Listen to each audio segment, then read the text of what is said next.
Bonsoir Elodie. William Ruto a tenu ce soir un discours de fermeté.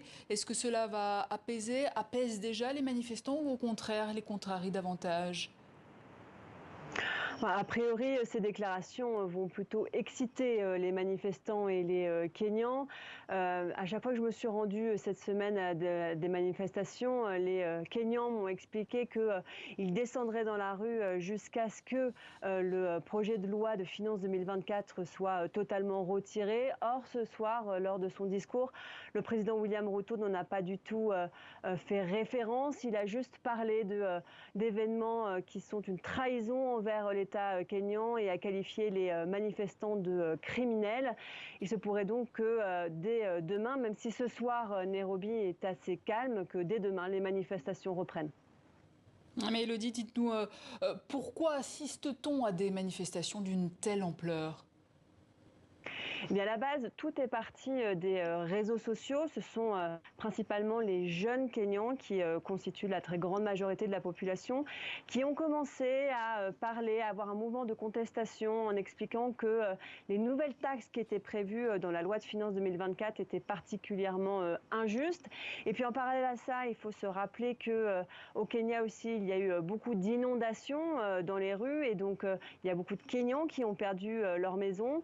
Tout ça a fait un cocktail petit à petit et a créé ce mouvement populaire qui a véritablement explosé aujourd'hui.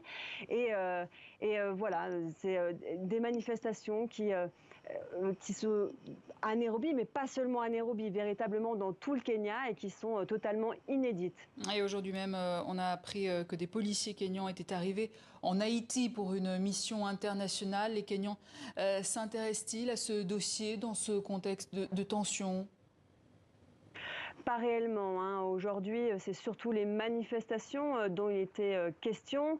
Les gens préfèrent parler de la défense de la démocratie, de la défense de l'État kényan contre des gens qu'ils qualifient de politiciens corrompus.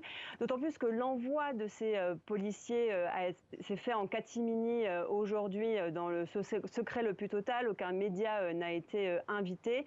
Et 400 policiers ont été donc envoyés.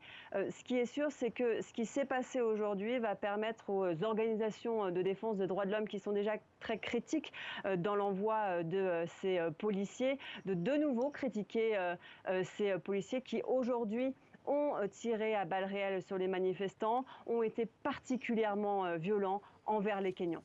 Elodie Cousin en direct de Nairobi, merci pour toutes ces précisions.